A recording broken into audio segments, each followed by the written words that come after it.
صل على سيدنا محمد وعلى آل سيدنا محمد. أعوذ بالله من الشيطان الرجيم. بسم الله الرحمن الرحيم.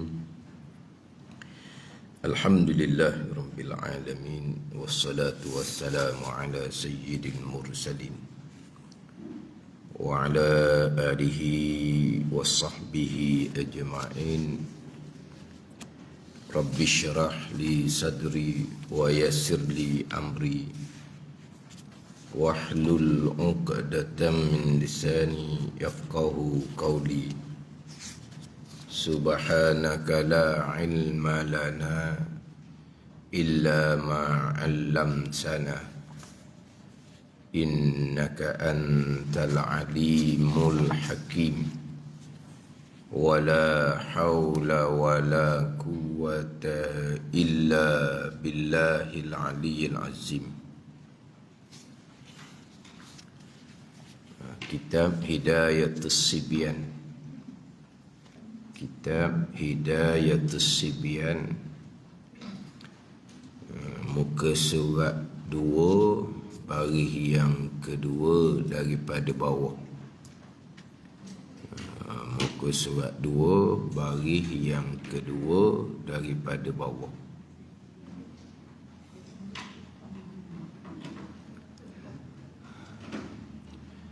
Qala al-muallifu rahimahullahu ta'ala wa nafa'ana bi'ulumihi amin.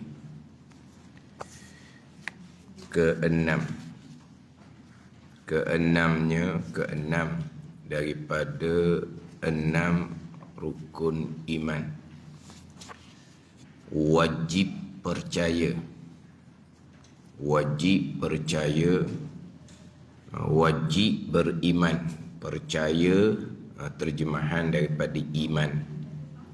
Wajib percaya, wajib beriman kita dengan untung baik dan jahat itu daripada Allah Subhanahu wa ta'ala, yakni daripada qada Allah yang bersifat dengan iradah, dan qadar yakni perbuatan Allah Subhanahu wa ta'ala yang bersifat dengan qudrah.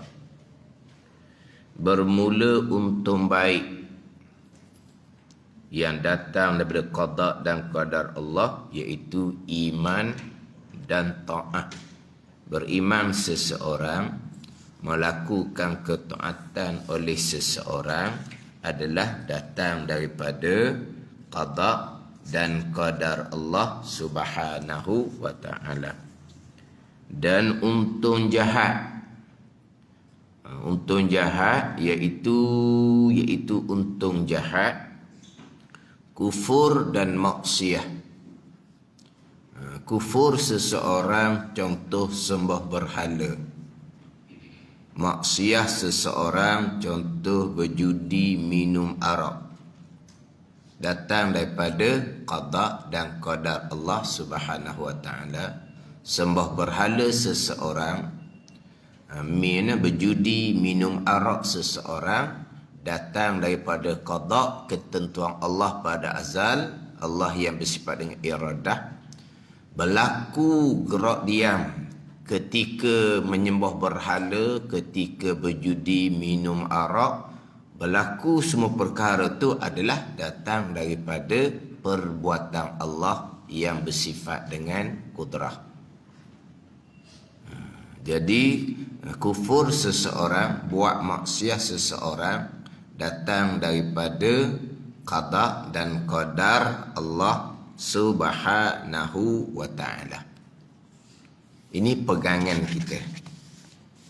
Adapun percakapan kita, wajib kita beradab dengan Allah Subhanahu wa ta'ala dengan bahawa jangan sesekali menyandarkan perbuatan yang jahat kepada qada dan qadar Allah Subhanahu wa ta'ala.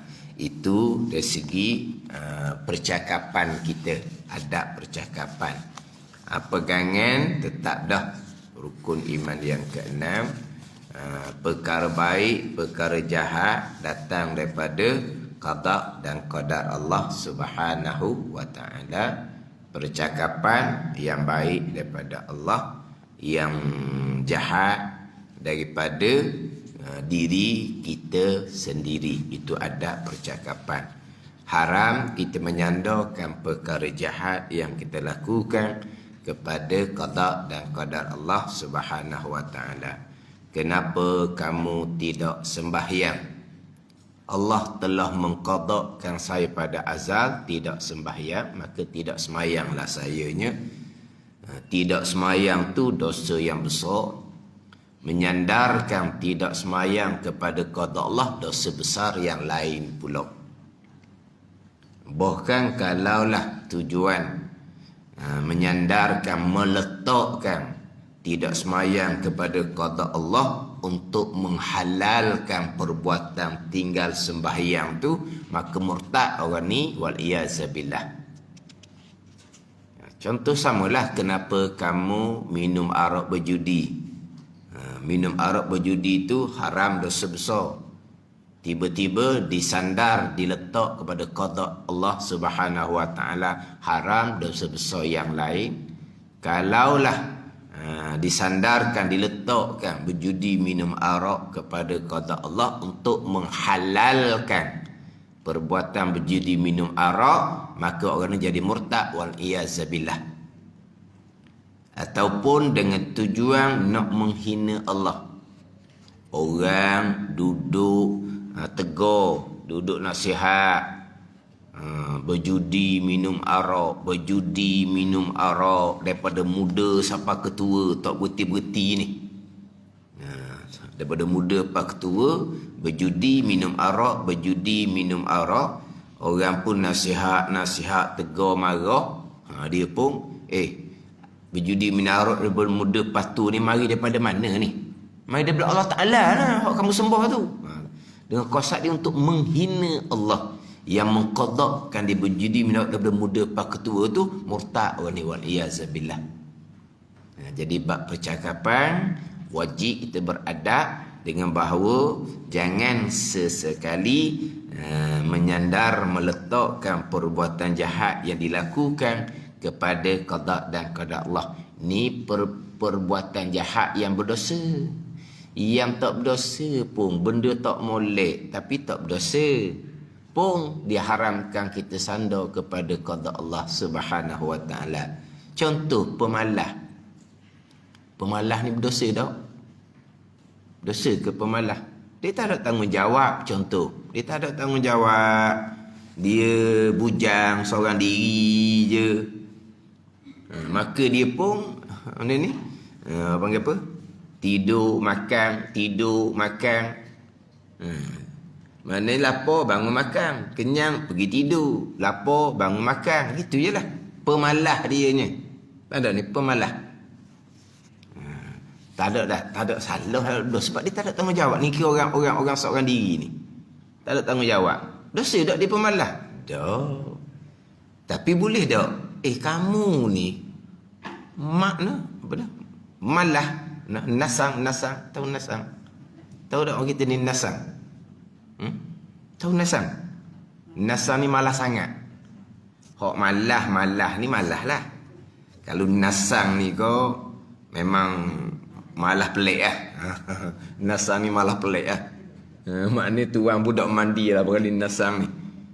Tuan budak mandi lah sebab kerja dia tidur atau bangun makan. Tu je, nasang. Jadi orang nasihat lah, kenapa kamu ni pemalas sangat? Saya malas ni qada Tuhan haram. Walaupun malas dia itu tak berdosa sekalipun, tapi benda buruk, benda tak comel, benda tak baik, tak berdosa pun haram kita sandar kepada qada dan qadar Allah. Sama telah kalau perkara tu perkara yang berdosa, hak tak berdosa, hak buruk, hak tak baik pun haram sandar kepada qada dan qadar Allah. Hak ni hak tak tanggungjawab ni. Lepas tu tuang makanan tu belebek, tuang rumah tu belebek kerana dia malas nak orang dah, tak apalah dia belebek, janji dia halalkan makan minum, okey je lah. tuang makanan tu lah. Tuang makanan tu blebeh lah kerana anak dia malas. Tapi tuang makanan tu halal kan, tak ada apa-apa pun. Ke mana? Kalau tuang dia tidak halalkan kamu, kena pergi kerja dah lah. Tuang halal kan. Benda ni pakai elektrik, pakai air rumah tu pun tuang dihalalkan. Cuma tuang di blebeh tutuplah telinga. Siapa tanya lapor pergi makan, sudahlah janji kenyang. Biarlah orang blebeh pun. Pada ni blebeh punya blebeh, dia pun pergi duduk kat kawan dia, buat kerja kodok-kodok orang malas. Tak ada lah rumah. Hodok blebeh tu pula rindu pula dah. Hok blebeh tu pula. Hari tu blebeh macam nak perambak suruh duduk jauh. Kawan tu duduk jauh sungguh. Rindu pula. Lepas tu takut pula malam-malam duduk seorang. Sebab ayah haji pergi masjid. Sudah pergi masjid, pergi makan kedai pula. Ayah haji balik lambat. Takut pula dah mau haji di rumah tu. Ada penemang dalam bilik hok nasang tu, dia duduk blebeh. Dia duduk marah. Ada kebaikan juga dah. Ada kebaikan lah tu. Tuan jadi segala perkara ni tak sia-sia. Tapi nak ceritanya walaupun benda tak berdosa, tapi benda tak comel, benda uduh, haram, sandar kepada qada dan qadar Allah Subhanahu Wa Taala. Tapi pegangan tetap dah rukun iman yang keenam.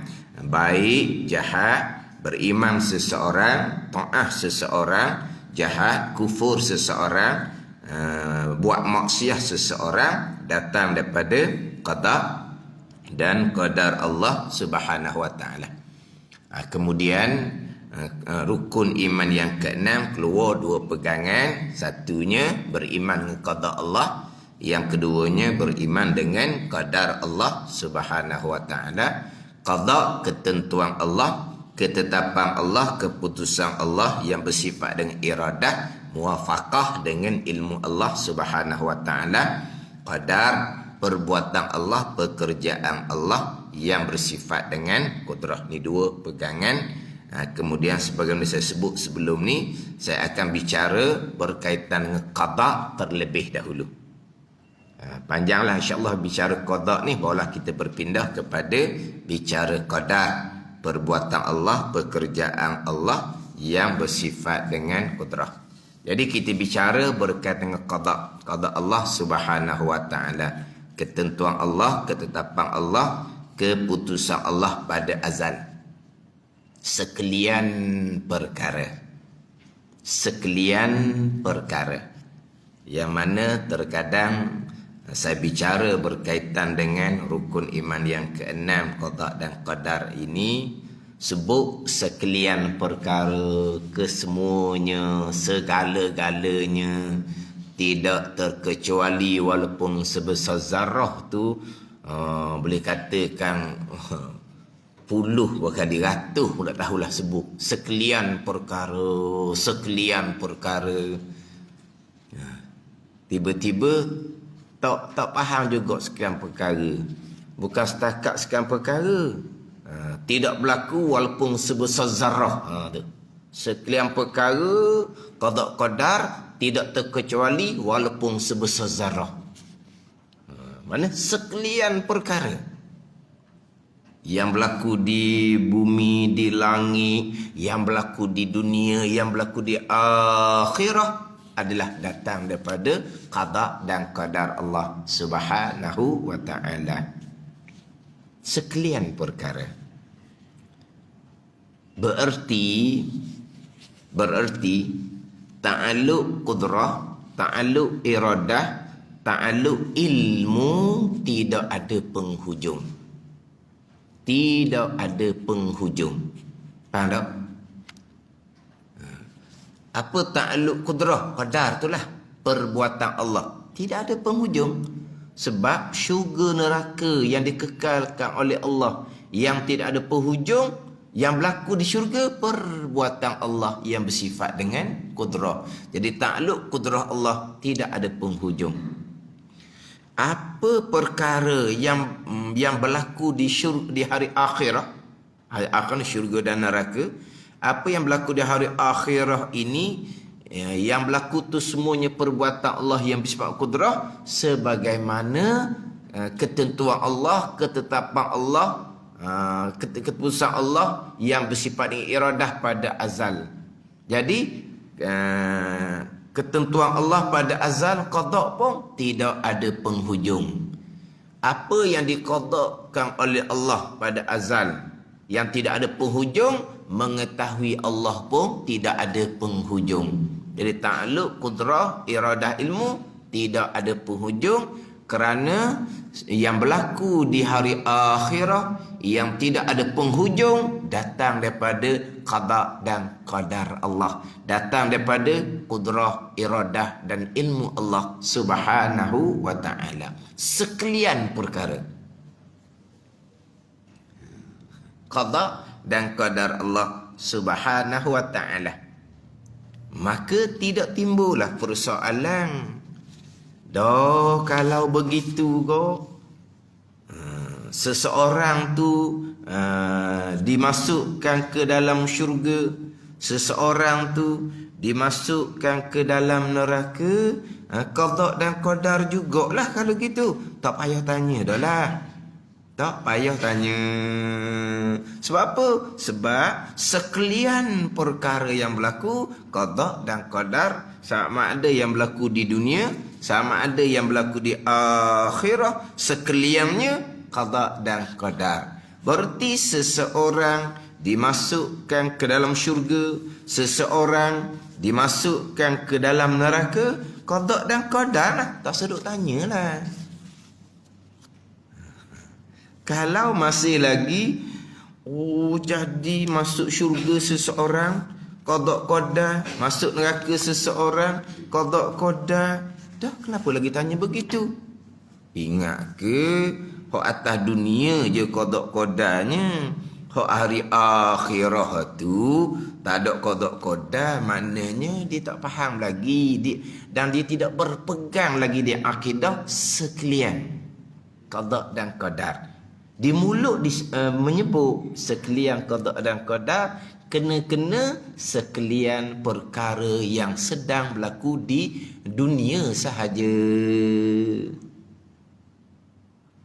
Maknanya sekalian perkara yang duk cakap di mulut, hak dia pegangnya, apa makna sekalian perkara? Sekalian perkara yang berlaku di dunia.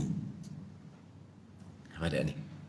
Sekalian perkara yang berlaku di dunia, yang berlaku di akhirah, sekalian perkara. Itu kata sebut dah sekalian perkara, sekalian perkara, tak jadi, tak boleh nak berhenti setakat tu.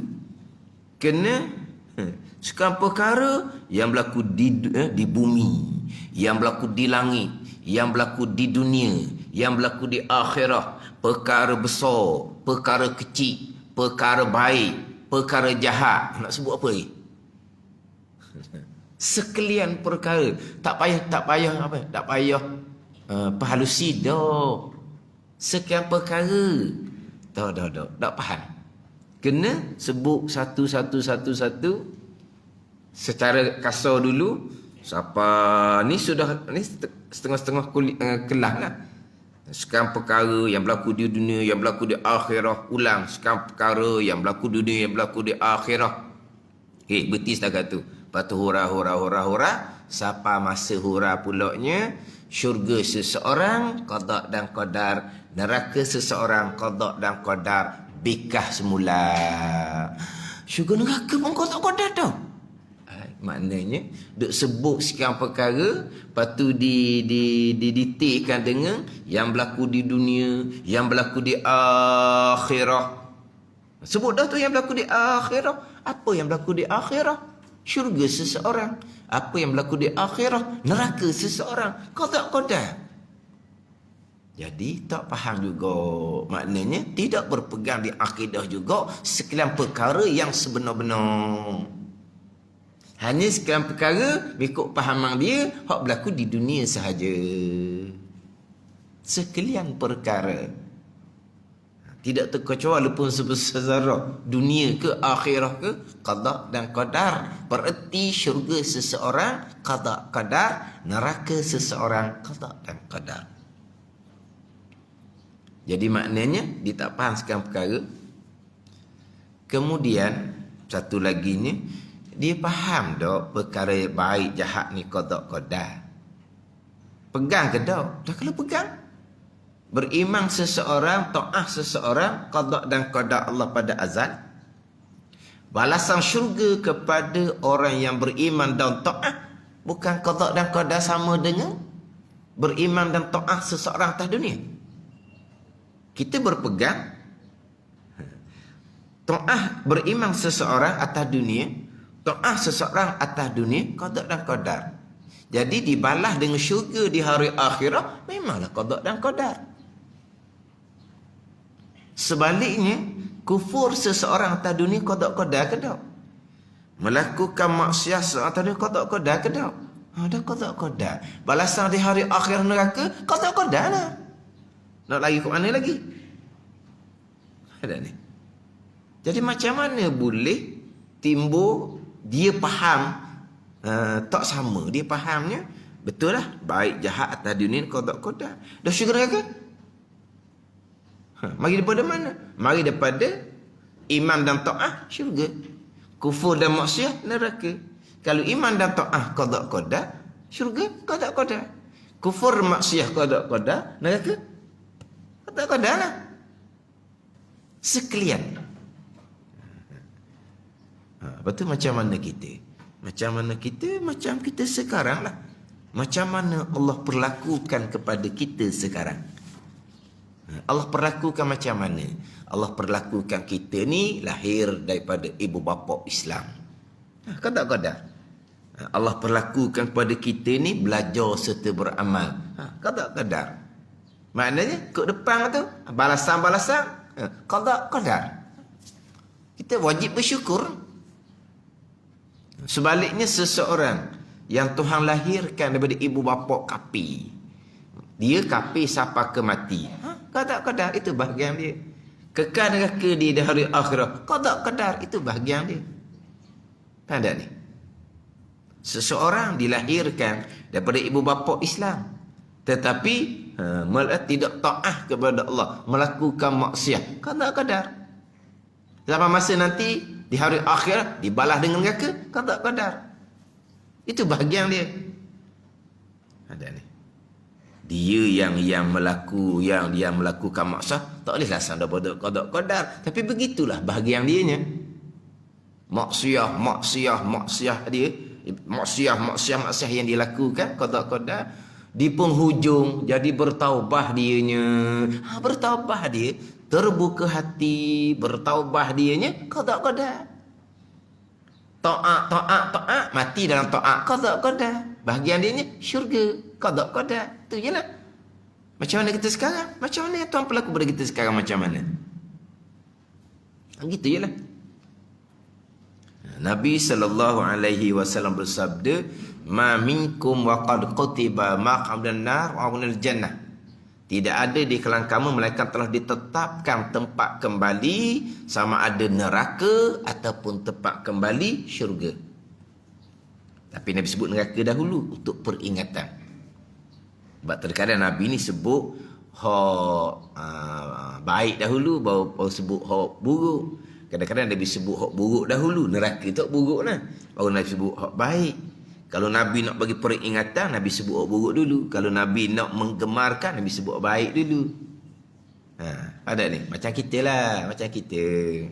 Ada dua khabar dua perkara ni. Satu perkara baik, satu perkara yang buruk. Awak nak dengar hak mana dulu? Mana? Nak dengar mana dulu? Kalau kita nak sebagai peringatan, nak dengar hak tak baik dululah. Kalau kita nak sebagai nak sedap hati, nak dengar hak baik dulu, baru buruk ke mana? Sekarang ni orang mari jumpa kita ada dua khabar berita ni. Satu khabar berita baik, satu khabar berita buruk. Kamu nak dengar mana dulu? Tengok keadaan lah, nak dengar mana dulu. Jadi Nabi sebut neraka dahulu. Ma minkum wa qad kutiba maq'adan nar wa minal jannah. Tak letak dah. Sama ada neraka ataupun syurga. Tak letak dah pada azal. Dan memanglah ni rukun main kenang kita ni. Segala-gala perkara qada dan qadar. Imam ta'ah, balasannya syurga. Syurga tu qada qadar. Kufur dan maksiat, balasannya neraka. Neraka tu telah ditetapkan oleh Allah pada azab. Itu sahaja. Nabi berkata telah ditetapkan. Tidak ada kalau kamu malaikat telah ditetapkan tempat kembali kamu sama ada neraka ataupun syurga. Maka sahabat pun tanyalah Nabi, afala nattakilu ala kitabina? Kalau gitu kami pakai duduk gantung atas ketetapan lah. Dah Tuhan tak ada.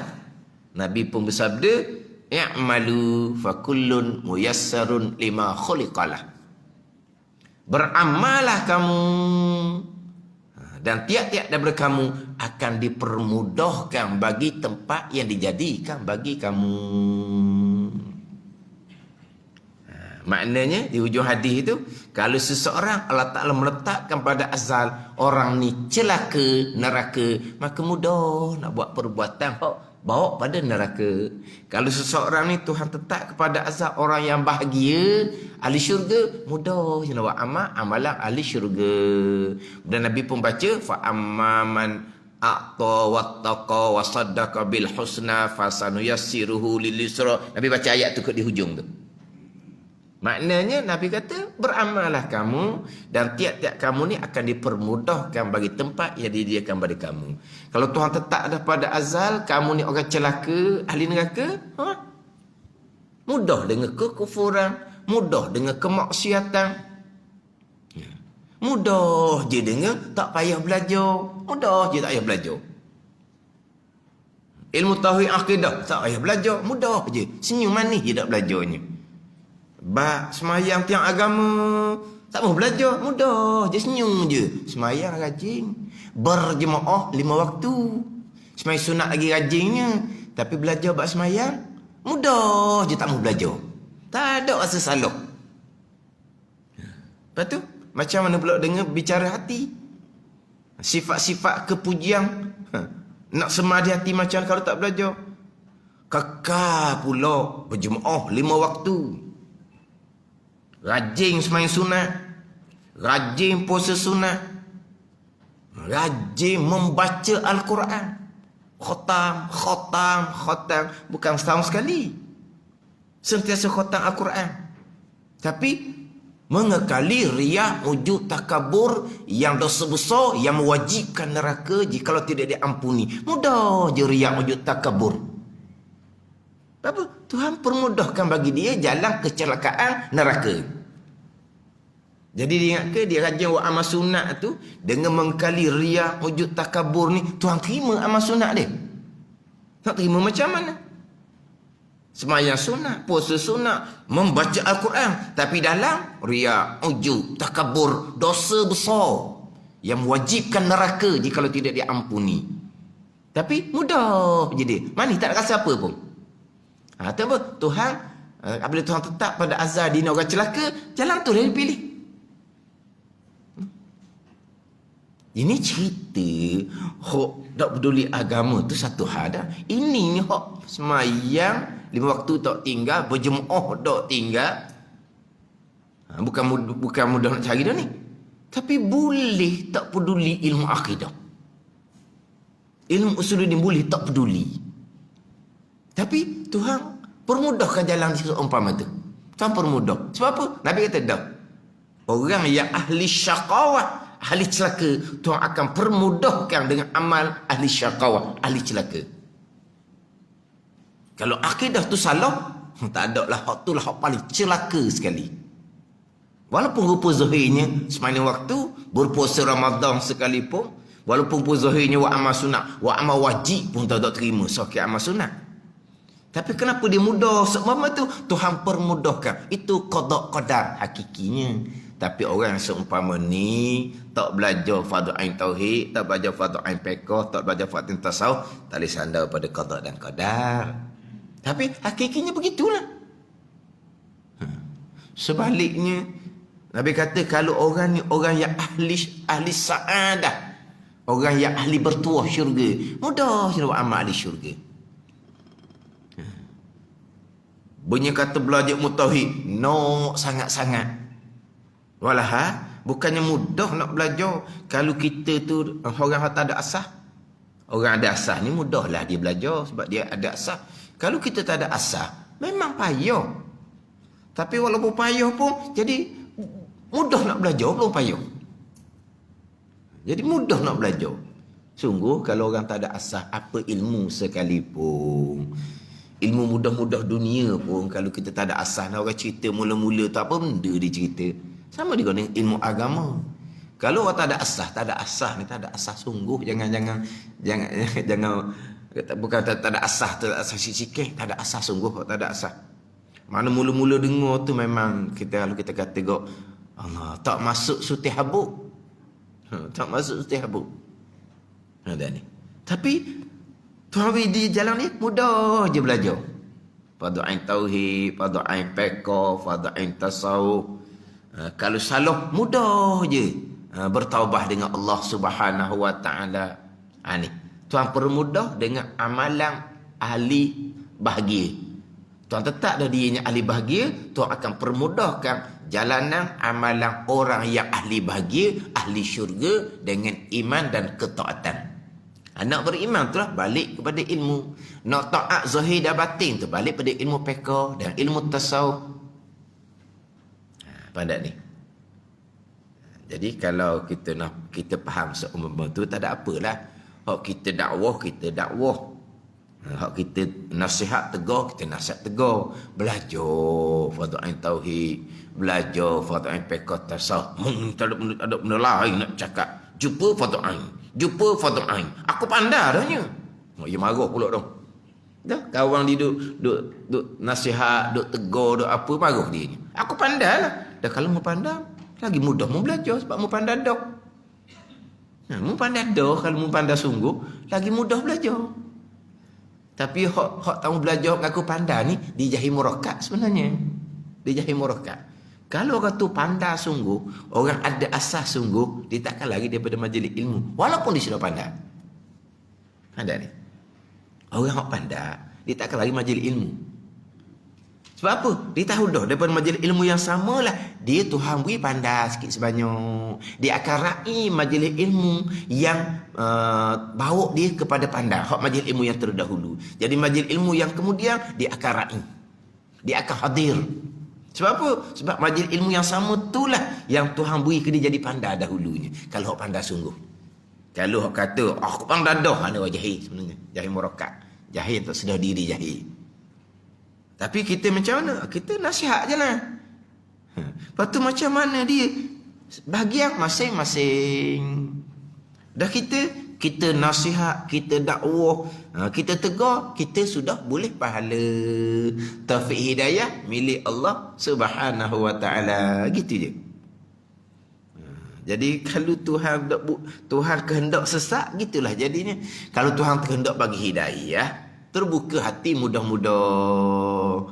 Faman yuridillahu an yahdiyahu yashrah sadru lil Islam. Sesiapa yang Tuhan kehendak bahawa Tuhan beri hidayah pada sesiapa tadi, Tuhan akan buka dada dia untuk agama Allah Subhanahu wa taala. Tuhan buka. Sebaliknya Tuhan kata, wa man yurid an yudillahu yaj'al sadrahu dayiqan haraja ka'annama yas'adu fis sama'. Tuhan kata, dan sesiapa yang menakki oleh Allah bahawa Allah nak menyesatkan akan sesiapa, nescaya Allah Ta'ala akan menjadikan dada dia tu dayiqan haraja, sesak, sempit, tak terbuka. Ka'annama yas'adu fis sama', seolah-olahnya nak mendaki di langit. Sebut kata belajar ni dah ada. Pada ni. Itu siapa yang Tuhan kehendak bahawa Tuhan menyesatkan. Dia kata bahagian masing-masing. Tuhan tetap pada azal iman dan taat. Tuhan tetap pada azal balasan syurga di hari akhirat. Tuhan tetap pada azal kufur dan maksiat. Tuhan tetap pada azal neraka bagi seseorang. Sekalian qada dan qadar Allah Subhanahu wa ta'ala.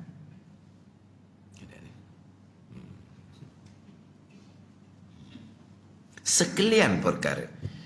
Cukup dah kita ni dah sebut sekalian perkara qada dan qadar Allah Subhanahu wa taala. Kita nak habis masa dah. Sebut tadinya nak masuk pada tajuk qada. Nak masuk pada tajuk qada dah. Tapi nak beri masa dah. Satunya qada, satunya qadar. Kita bicara qada. Qada ni kehendak Allah, ketentuan Allah, ketetapan Allah, keputusan Allah pada azal. Jadi qada kehendak ketentuan ni saya jadi dengan pengalaman hok ada tu sebut siapa ke kehendak, ketentuan, ketetapan, keputusan Allah yang bersifat dengan iradah, muwafaqah dengan sifat ilmu, wala pergi kepada mengetahui. Jadi sebab apa saya duduk ulang-ulang kehendak, ketentuan, ketetapan, keputusan? Kerana terkadang di awal tu, di permulaan tu salah dah. Yelah, qada ni ketentuan Allah. Betul ketentuan Allah. Tapi bukan mana Allah netak, Allah mutuh dah yang kita tak boleh pilih perkara lain. Allah kata, kok mana pula? Allah mengetahui. Itu makna ketentuan. Bukan Allah netak, bukan Allah mutuh. Yang mana hanya berlaku Allah netak mutuh je. Allah mengetahui. Kita diberi kebebasan sebebas-bebasnya untuk memilih dan melakukan. Allah tak netak, Allah tak mutuh. Allah hanya mengetahui. Ni ada dalam pengajaran yang seumpama ni.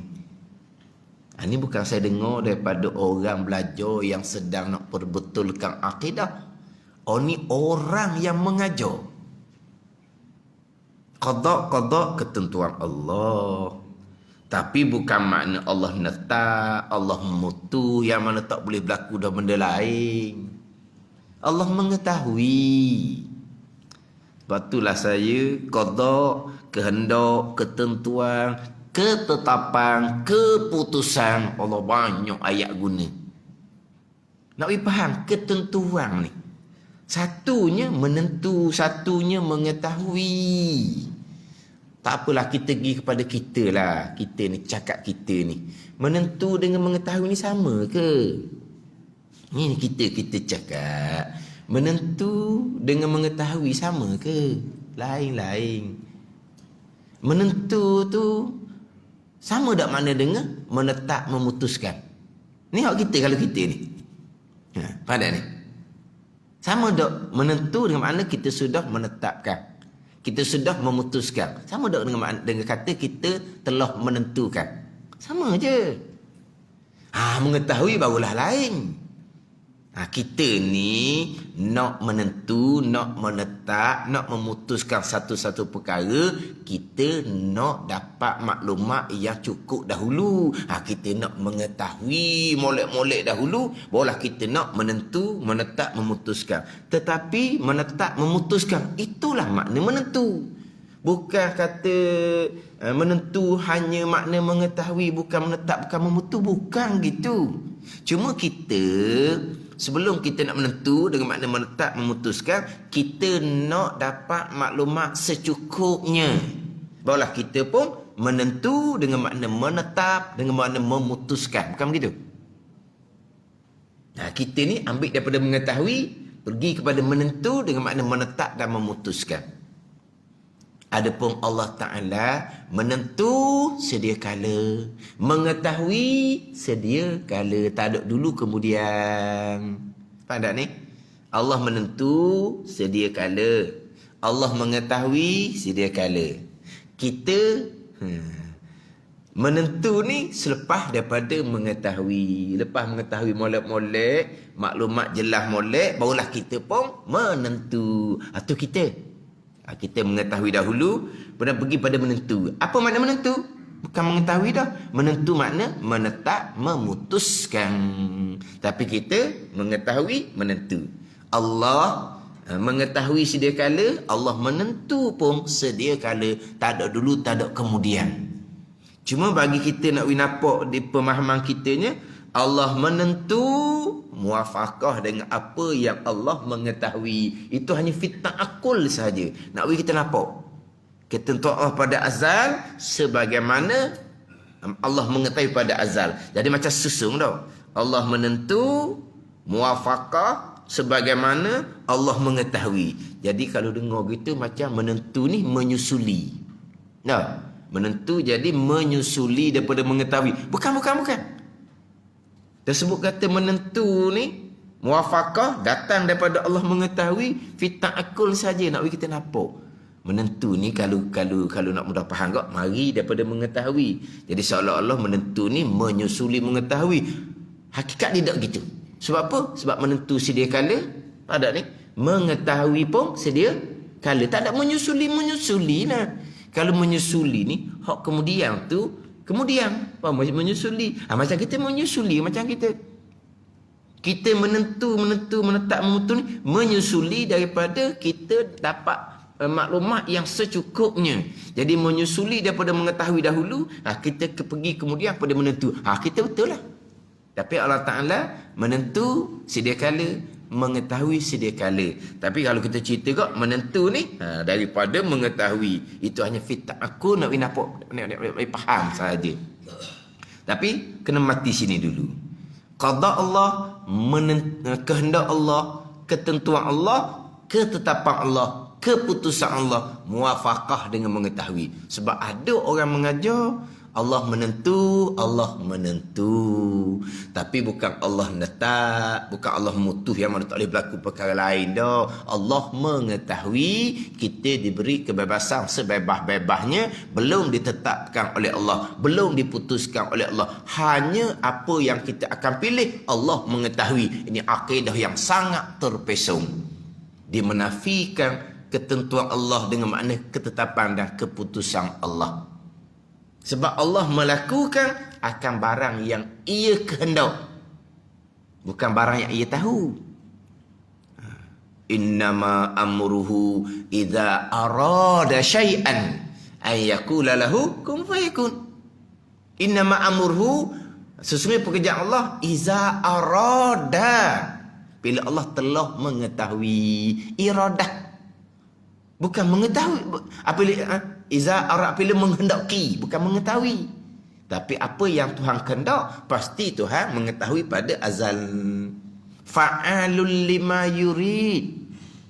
Dalam ayat lain pula, innallaha yaf'alu ma yurid. Sesungguhnya Allah Ta'ala melakukan akan barang yang ia kehendak, bukan barang yang ia tahu. Kehendak lain, ketentuan ketetapan putusan lain, tahu lain. Tapi apa yang Tuhan kehendak, pasti Tuhan tahu pada azal tu ya.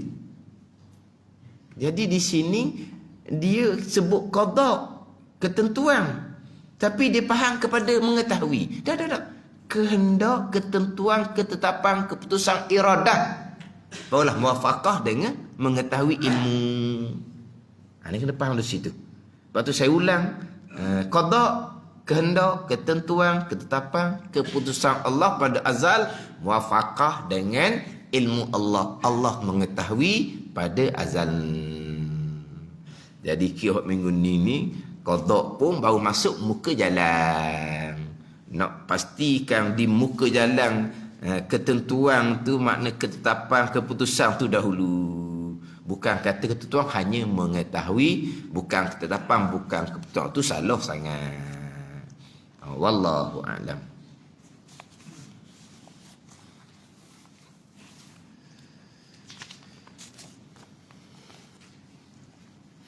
Ini kita Hidayatus Sibyan, muka surat 17. Muka surat 17. Saya berhenti itu di tengah bacaan doa iftitah, tapi saya ambil daripada awal semulalah. Muka surat 17, baris yang ke-10 daripada atas, ambil daripada awal, daripada permulaan balik. Saya berhenti minggu lepasnya, wajah tu wajhiya lillazi, tapi undur baliklah.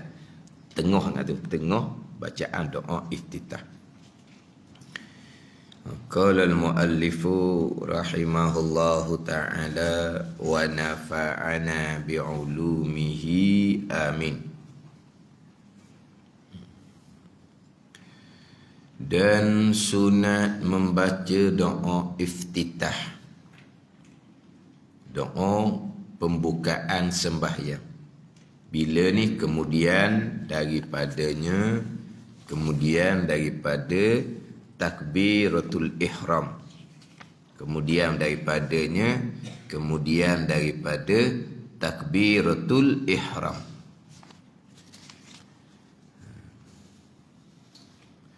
Yang pada yang lain daripada salat janazah.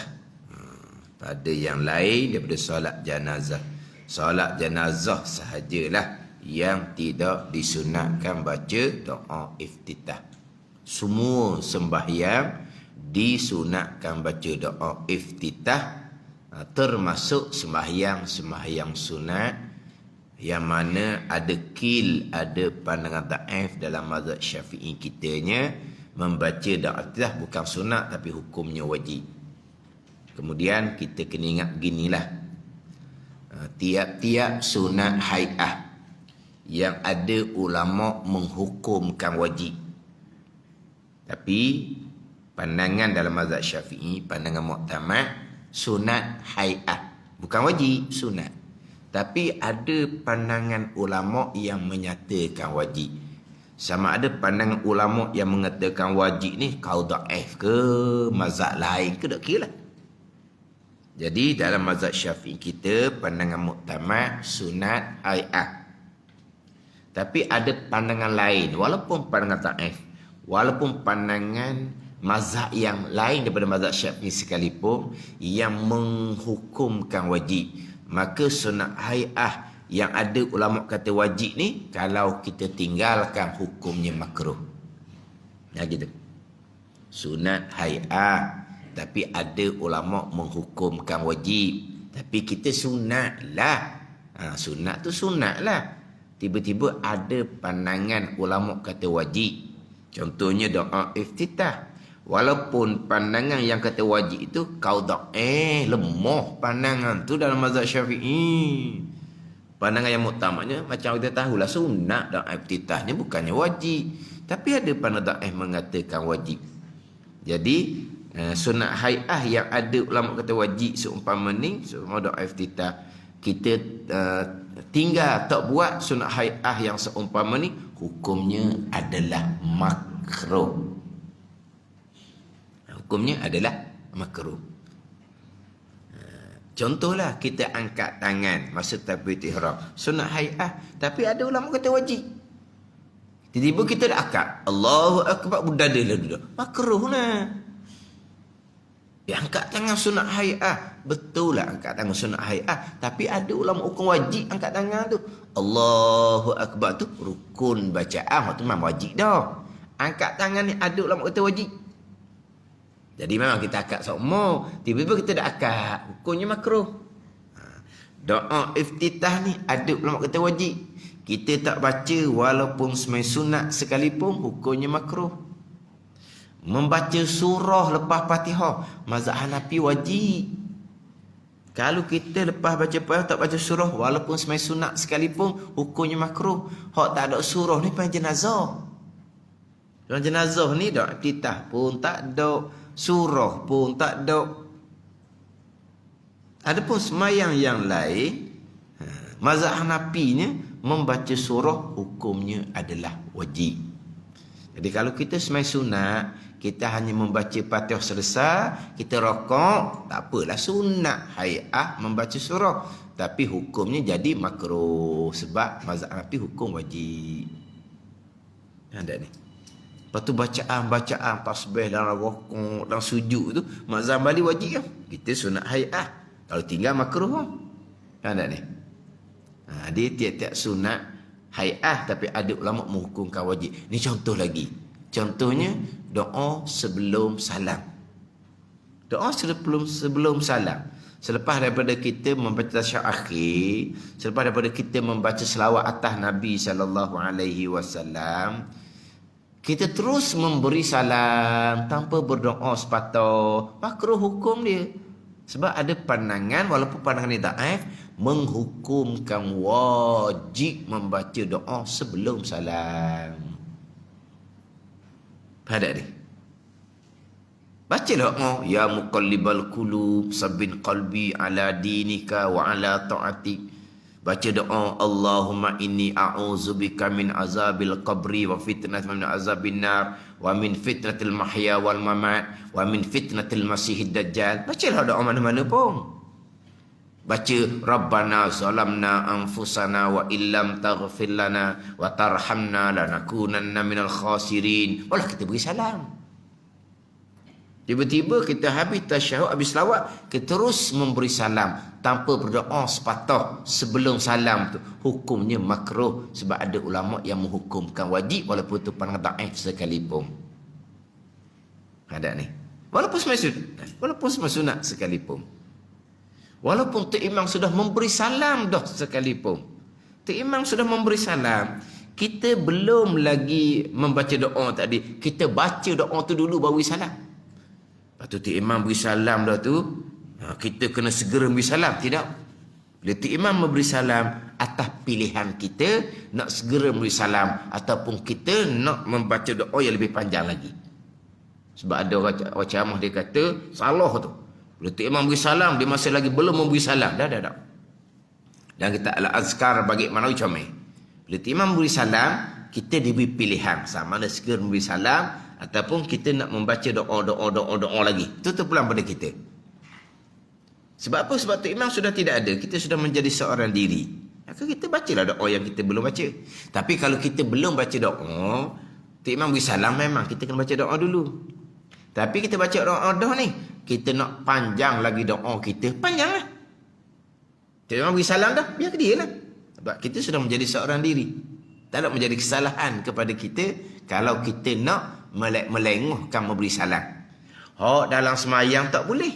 Hak dalam semayang, imam berpindah rukun, kita disunatkan segera berpindah rukun. Imam berpindah rukun, kita disunatkan segera berpindah rukun. Jangan lambat. Adapun Tok Imam memberi salam siap dah, kita diberi pilihan sama ada nak salam segera ataupun kita nak melambatkan salam kita sebab kita sudah menjadi seorang diri. Cuma nak ceritanya, kalaulah masa imam memberi salam tu kita belum lagi berdoa, berdoa dulu, jangan segera memberi salam.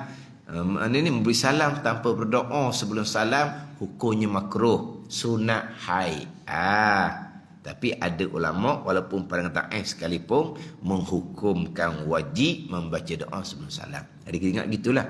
Sunat-sunat hai'ah yang ada ulama menghukumkan wajib, tapi kita memanglah sunat hai'ah, kalau kita tinggalkan hukumnya adalah makruh. Ini doa iftitah.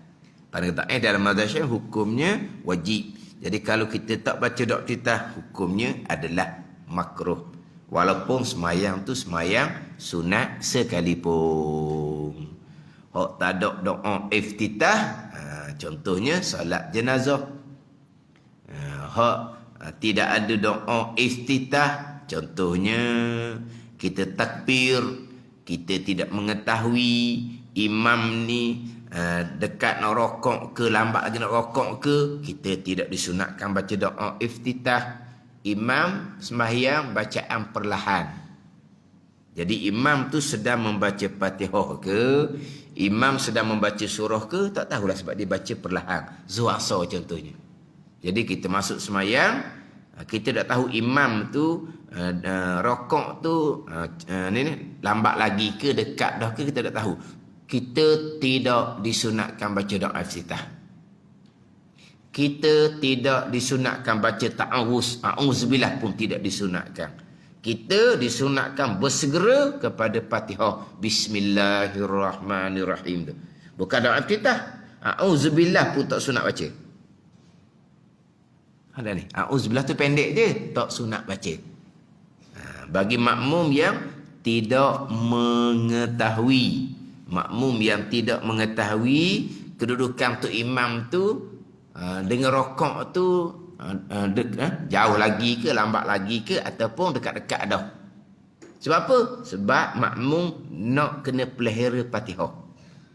Biar Fatihah tu diutamakan.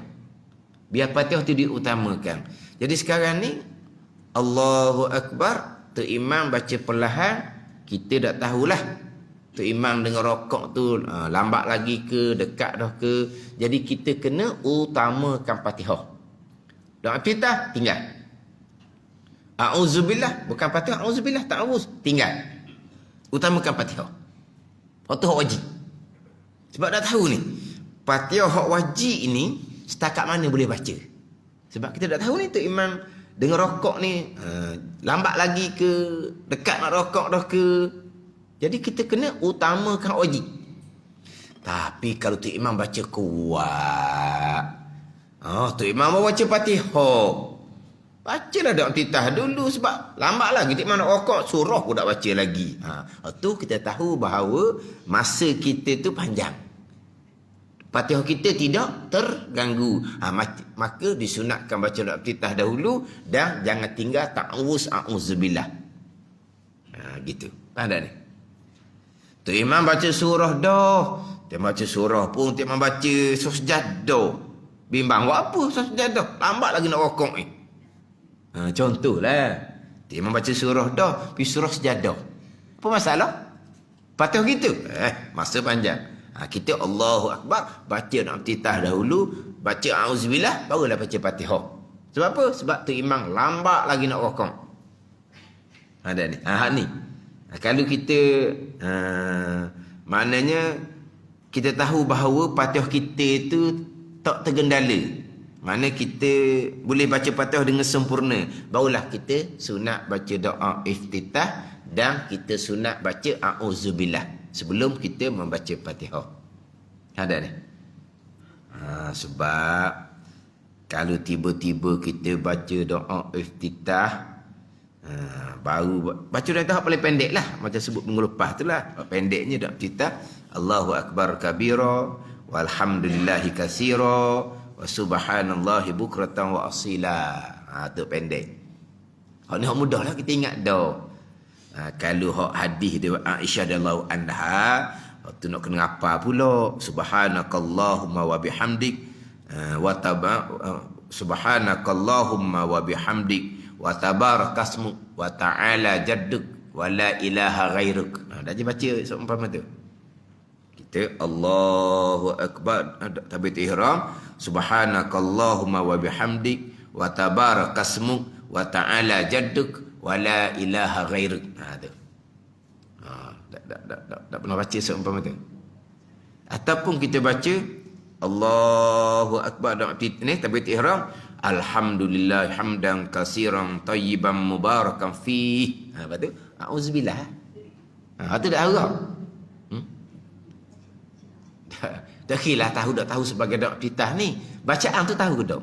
Alhamdulillahi hamdan katsiran tayyiban mubarakan fi. Tak pernah baca. Biarlah sebagai bacaan lain pun. Tak pernah baca.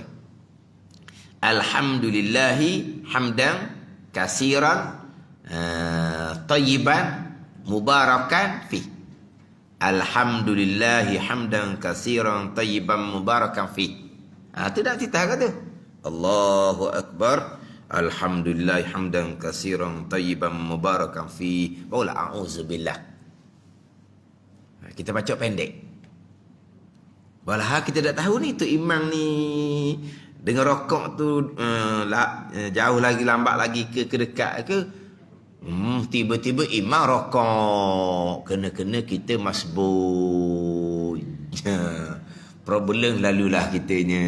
Sebab tu kata kalau kita tak tahu berkaitan dengan Fatihah kita ni, boleh kita sesal baca Fatihah sebelum merokok ataupun tidak. Sebab imam baca perlahan, kita dah tahu tu imam ni sedang buat apa, sedang baca Fatihah ke, sedang baca surah, kita tak tahu. Doa iftitah sunat kita tinggalkan. Auzubillah sunat kita tinggalkan. Hak tadi sunat buat, tinggal makruh. Hak ni sunat tinggalkan. Dia kena gitu. Kalaulah jadi masbuk kita Allahu Akbar. Pendek je lah. Allahu Akbar kabira walhamdulillahi katsira wa subhanallahi bukratan wa asila. Allahu Akbar. Rokok dah tu imam. Dia panggil apa kita? Masbuk. Boleh tak kita rokok segera? Tak boleh.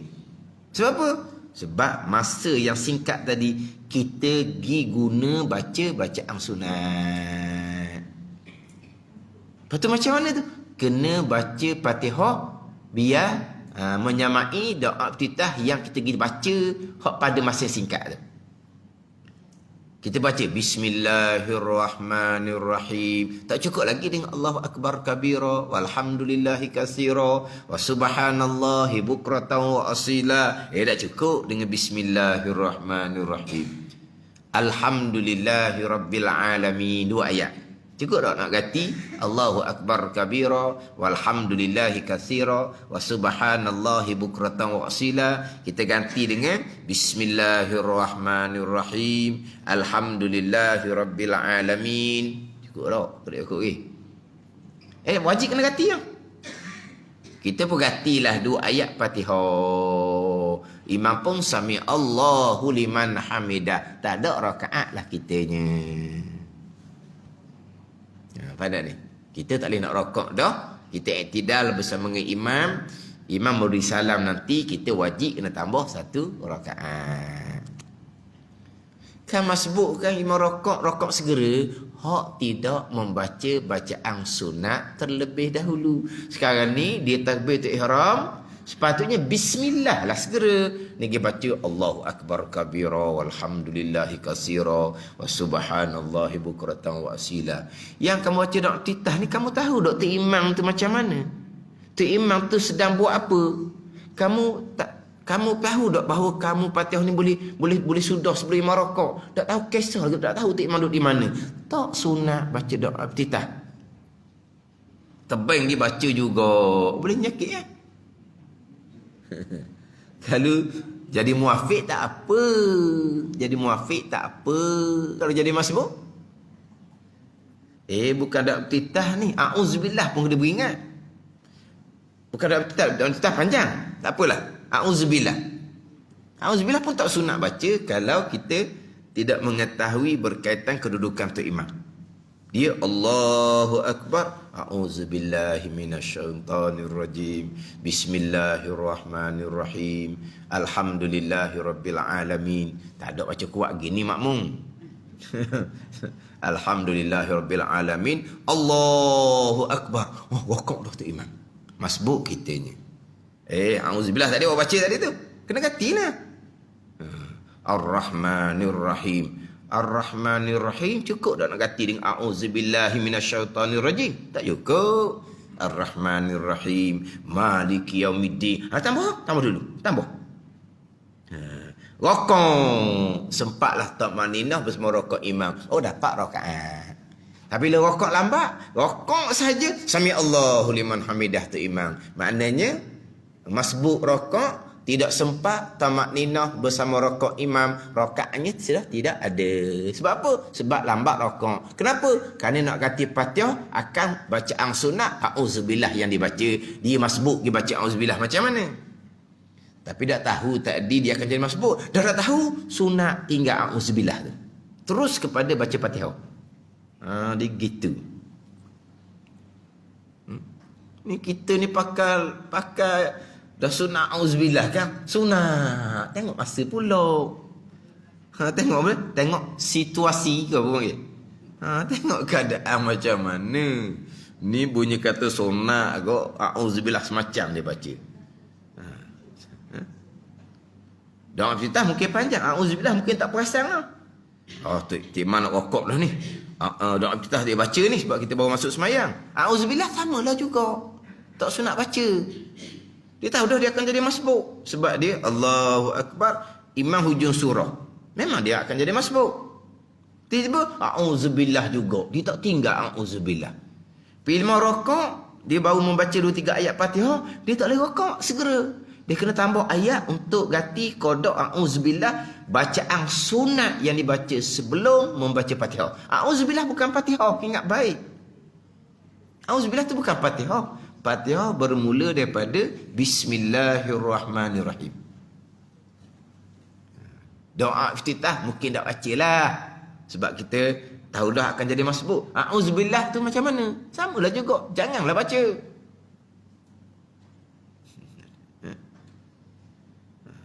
Syok pula kitanya. Masa rokok tadi dengan tu imam sami Allah man hamidah ni, syok. Dapat tak tamak ninah serta dengan rokok tu imam? Hukumnya tak dapat. Bila tak dapat tamak ninah bersama rokok tu imam, rakaat tu tidak dibilang. Tidak dibilang rakaat yang pertama bagi kita. Imam beri salam, kena tambah satu rakaat.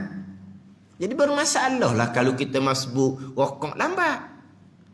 Sebab kita masbuk ni rokok segera. Tapi masbuk mana imam rokok segera? Masbuk yang tidak membaca bacaan sunat sebelum Fatihah. Mana bacaan sunat? Satunya doa iftitah, tidak baca doa iftitah. Satunya ta'awuz, tidak membaca a'udzubillah. Masbuk ning lah imam rokok segera. Yang kita tahu kan masbuk, imam rokok kita rokok. Masbuk mana? Masbuk yang tidak berbimbang dengan bacaan sunat. Dah kita disebut gitu kan? Masbuk yang tidak berbimbang dengan bacaan sunat sebelum Fatihah. Apa bacaan sunat sebelum Fatihah? Yang pertama doa iftitah, tak baca. Yang kedua a'udzubillah tak baca. Masbuk ning lah imam rokok, dia rokok segera, maka tak ada masalah lah. Dapat tamak ninah bersama rokok imam, maka dapat rakaat. Oh, ni satu. Jadi satu perkara pula. Kalau lambat rokok kerana nak membaca, nak tambah baca ayat Fatihah kerana nak ganti a'udzubillah tu satu perkara pula. Ni imam rokok.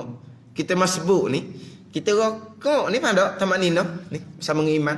Tamak ninah bersama dengan imam. Imam bukan bersama dengan imam tepek gitu, ada makmum tepek gitu. Jangan buat pening pula nak cerita. Tu imam duduk depan ni tu imam makmum. Ni tu imam makmum gitu.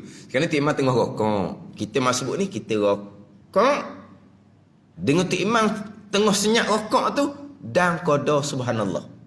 Tu qada tamak ninah. Dan qada subhanallah. Mana imam sedang rokok, kita masbuk ni Allahu akbar. Sami Allah tu imam, dapat tamak ninah bersama dengan rokok tu imam. Baru rakaat tu dibilang. Ada ni. Kalaulah imam rokok, masbuk ni rokok lambat kerana nak ganti Fatihah akan bacaan sunat yang dibaca sebelum Fatihah tadi, doa iftitah ataupun ta'awuz, dia rokok aja sami Allah. Maka tak dapat rakaat. Kalau selisih nak makmum masbuk nak turun rokok, tu imam tu bang bodi i'tidah tu sama telah sangatlah tu. Tu selisih tengah jalan teguh tu. Makmum sedang nak rokok, tu imam sedang nak i'tidah. Tu jelas. Sekarang ni masa makmum masbuk rokok tu imam dalam rokok lagi. Tak bangkit lagi pada i'tidal. Tapi masbuk ni rokok aje sami Allah liman hamidah. Tak ada rakaat lah. Kena tambah selepas daripada imam salam satu rakaat. Ingat baik. Bukan setakat tak ada rakaat. Rokok tu tak boleh dah tu. Pada ni. Tak dikira rokok tu. Makmum masbuk ni wajib serta merta kembali kepada i'tidah ikut imam.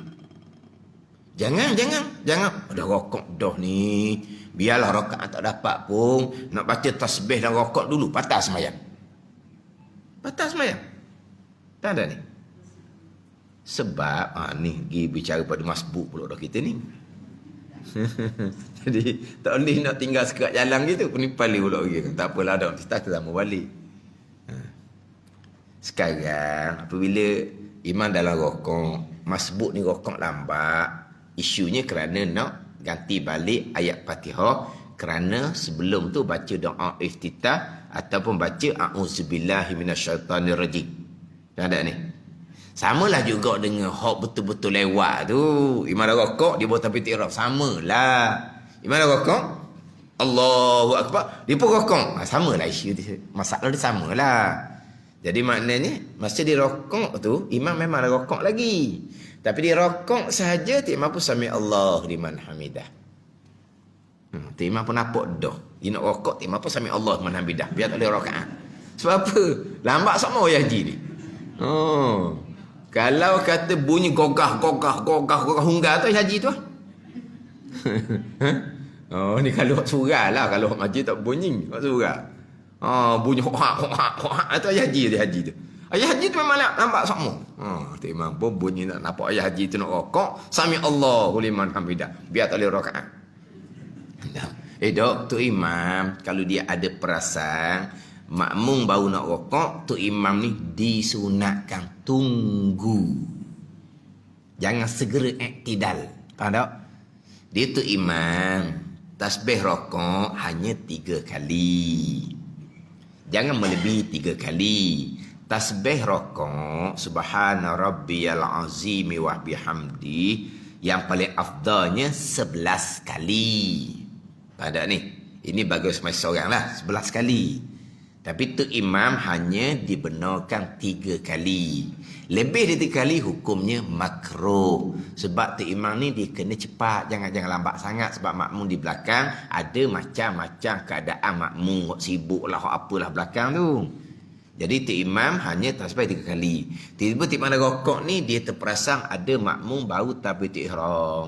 Dia 3 kali dah ni tasbih. Tambah lagi boleh 2 kali lagi jadi 5 ke. Biar tunggu dia takbir, dia pun rokok, barulah tu imam pun sami Allahu liman hamidah. Lambat sikit tu imam tu makruh ke tak? Tu imam disunatkan tunggu sekejap. Asalnya makruh. Rokok lama makruh. Dia hanya tasbih 3 kali. Tapi kalau tu imam tu terperasan ada makmum yang baru takbiratul ihram, mari lambat ni, tu imam ni disunatkan tunggu sekejap. Pada ni. Yang makmum ni pula siapa lambat ni tengok ke tu imam. Apa tak merokok lama-lama? Tidak. Saya dah apa? Saya bukan malah. Lepas tu imam salam saya tambahlah serakaat. Saya bukan malah pun nak tambah serakaat. Bukan masalah rajin malah tambah rakaat. Masalah fadilah dapat rakaat tambah bersama dengan imam dengan hanya dapat rakaat kedua bersama tu imam, fadilahnya sudah berbeza. Bukan kata kalau tak dapat rakaat tambah bersama tu imam kena tambah 1 rakaat malah nak tambah. Bukan masalah rajin malah tambah rakaat. Kalau lah dia dapat rakaat tambah bersama dengan imam, fadilah berjemaahnya tak sama dengan kalau dia tak dapat rakaat tambah bersama imam. Jangan pula tengok tu imam ni kok iktidal lah. Saya tak apalah. Kena-kena dia tu jenis nak usolli fardhu zuhri, nak jaga makrak dulu. Makrak usolli. Allah takbir segera rakaat, tu imam pun sami Allahu liman hamidah. Pada ni, tu imam sunat seumpama tu. Sebab Nabi SAW, Nabi rakaat Nabi tidak boleh iktidal. Malaikat Jibril tekan. Kenapa? Kerana supaya Sayyidina Abu Bakar dapat rakaat pertama bersama Nabi SAW. Sayyidina Abu Bakar pun alhamdulillah, segala puji bagi Allah sebab dia dapat rakaat pertama bersama imam. Maka Nabi pun diperintah kata sami Allahu liman hamidah, telah mendengar oleh Allah akan mereka yang memuji Allah. Asal siapa mereka di situ? Sayyidina Abu Bakar radhiyallahu anhu. Yang asalnya tidak ada sami Allah man hamidah. Asalnya Allahu Akbar belaka. Nak rokok pun Allahu Akbar, nak iktidal pun Allahu Akbar, nak sujud pun Allahu Akbar. Kenapa tiba-tiba rokok pada iktidal jadi sami Allahu liman hamidah, telah mendengar, telah menerima oleh Allah akan mereka yang memuji Allah. Siapa mereka di situ? Asalnya adalah Sayyidina Abu Bakar radhiyallahu anhu. Tapi kenapa Sayyidina Abu Bakar boleh rakaat bersama dengan Nabi? Kerana Nabi tidak boleh nak iktidal. Kerana belakang Nabi ditekan oleh Jibril supaya tunggu Sayyidina Abu Bakar takbir, rakaat, barulah Nabi boleh iktidal.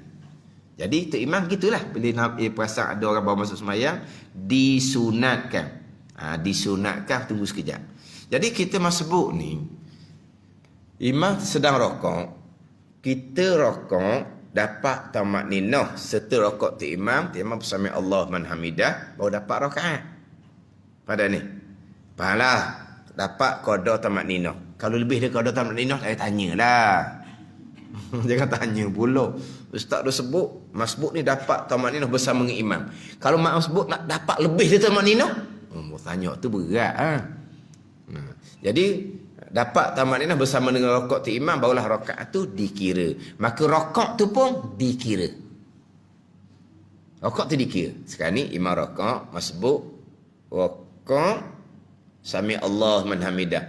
Makna masbuk ni sempat rakaat bersama dengan rakaat tu imam kalau tamat ninah. Maka rakaat dapat, rakaat ni dikira. Mana kalau masbuk hak dikira rokok ni, dia nak subhana rabbiyal azim wa bihamdih pun tak apa sebab rokok tu dikira. Tapi walaupun rokok tu dikira, bila tu imam sudah sami Allah menamidah, masbuk hak rokok dikira, yang boleh nak tasbih 3 kali dalam rokok sebelum iktidal, disunatkan tak sudut tasbih lah. Kembali iktidal, ikut tu imam, sunat umpama tu. Sunat je lah. Ingat baik, berbeza dengan hak tak dapat rakaat, hak rokok tidak dikira.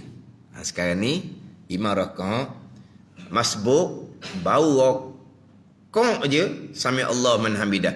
Bukan setakat rakaat tak dapat, rokok ni tidak dikira. Maka makmum masbuk ni wajib mengikut imam kepada tidak dengan segera. Sebab rokok ni tidak dikira. Bukan rakaat je tidak dikira, rakaat pun tak dikira. Dia wajib kena ikut imam kepada tidak segera. Tiba-tiba biarlah rakaat tak dapat dah. Dia tahu kan tak dapat ni. Tapi dah rakaat dah, tasbih dulu. Subhana rabbiyal azim wa bihamdih, batal sembahyang. Batal sembahyang. Dia wajib iktidal segera mengikut imam, sebab selain daripada rakaat tidak dapat, rakaat tu pun tidak dikira kepadanya. Jadi masalah lah. Kalau kita masbuk, kita rokok lambat, bermasalah. Tapi apabila kita masbuk, pergi baca doa iftitah terlebih dahulu. Kita masbuk, pergi baca ta'awuz terlebih dahulu. Memang kita wajib kena ganti balik ayat Fatihah, qada doa iftitah tu. Memang tak boleh rokok segera. Kalau tak boleh rokok segera, bermasalah. Betul lah bermasalah. Sebab itulah kalau kita tak tahu sama ada kita ni sempat tak menyuduhkan Fatihah bersama imam, sebab imam baca perlahan, kita tidak disunatkan baca doa iftitah dan tidak disunatkan baca a'udzubillah. Kena dari situ dulu. Terus kepada bismillahirrahmanirrahim. Imam rokok, masbuk, rokok segera. Kan senang tu. Jadi ada juga situasi yang mana tidak disunatkan baca doa iftitah. Dan juga baca a'udzubillah tak disunatkan. Pada ni. Termasuklah juga kita Allahu Akbar, tiba-tiba lidah kita a'udzubillah lalu dah. Tiba-tiba lidah kita bismillahirrahmanirrahim lalu dah. Maka tak ada dah iftitah. Walaupun kita baca bismillah tu dengan lupa sekalipun. Tak ada dah. Kita gini, Allahu Akbar, bismillah lalu dah. Nak baca Fatihah. Tak ada. Dah iftitah tak ada. Lupa dah tempat dia. Kita bismillah ni terlupa nak baca dalam iftitah, sekalipun terlupa. Tak ada dalam iftitah. Ada ni. Tak ada dah doa iftitah.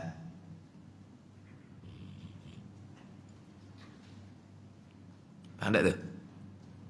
Samalah juga kitanya ni. Kita imam tengah tasyahud. Imam tengah tasyahud. Kita pun turun tasyahud. Imam tasyahud awal contohnya. Tasyahud akhir pun samalah. Kita turun tasyahud awal, imam pun Allahu Akbar, segera bangkit. Kita pun segera bangkit. Tasyahud tak sempat baca. Tak ada dah iftitah. Sebab kita sudah turun ke bawah. Ataupun imam tasyahud akhir. Kita turun ke bawah, Tok Imam pun beri salam. Kita pun tak sempat nak baca tasyahud dengan Tok Imam. Sebab Tok Imam segera memberi salam. Tak nak baca lagi, kita hanya turun saja. Kita Allahu Akbar. Imam nak beri salam lah tu. Kita pun Allahu Akbar. Kita pun turun. Assalamualaikum warahmatullahi. Assalamualaikum warahmatullahi. Kita duduk bawah tu, kita ni tak sempat baca tasyahud sekalipun. Bila kita bangkit, tidak ada dah. Tidak ada.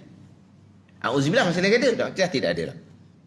Masa kita duduk tasyahud tu, tiap tasyahud akhir tu, kita tak baca lagi tasyahud sekalipun, tak ada dah tak iftitah.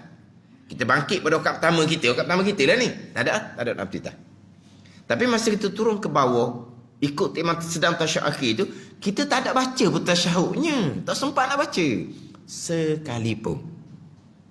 Sekalipun. Bila kita bangkit, kita tidak lagi disunatkan membaca doa iftitah.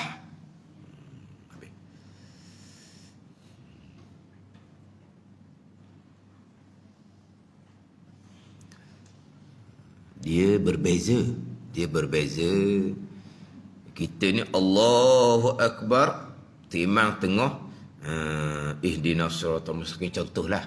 Kita pun timang amin, kita pun amin. Kita masih lagi disunatkan baca doa iftitah. Kalau kita amin dah di tengah tu sekalipun, itu lain. Amin tidak meluputkan baca doa iftitah. Tapi dengan syarat timang lepas tu baca surah panjang lah. Sebab nak jaga Fatihah kita pula. Dan sekarang ni kita Allahu Akbar, kita aminkan Fatihah tu imam. Kita masih lagi disunatkan baca doa iftitah. Jadi kita ni cerita bab keadaan yang disunatkan baca doa iftitah, keadaan yang tidak disunatkan baca doa iftitah. Lepas tu bacaan doa iftitah tersambung semulalah, iaitu Allahu Akbar kabira walhamdulillahi katsira wa subhanallahi bukratan wa asila. Wallahu a'lam.